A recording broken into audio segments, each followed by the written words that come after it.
beginning 5300 BC, taking you into the present moment, into the future, because the whole purpose of studying history is to regain the knowledge of the past to create the future for future generations. What good does it do to study the past if all you're going to do is sit down and say, we did this and we did that, but you ain't doing nothing now? Documented historical events. Again, we don't have to make anything up. All we have to do is study the history and then present the information out here for the world to see.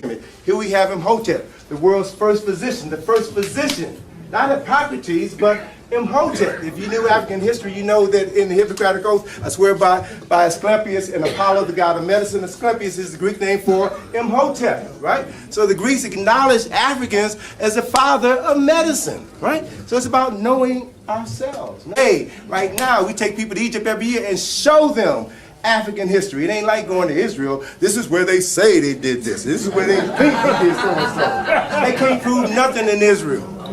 You can prove everything in Africa and Egypt because it's still there. It's still there. Of books. We were the first literate people on the planet. So to read and to write is to be African. It ain't being white.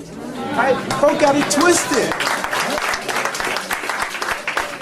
So to give you context.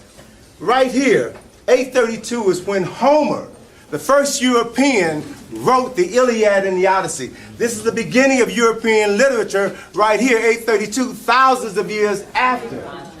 Proven examples of African excellence, right? And then right down the street from Homer is Romulus and Remus here in 753, founded the city of Rome. So right here in this tiny little space is the beginning of Greco-Roman culture and civilization. Thousands of years after African excellence. Black history, as we've taught, began in slavery, right?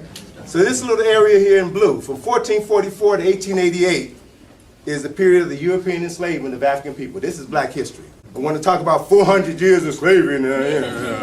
They're locking you into this prison right here, and they are intentionally avoiding all of this.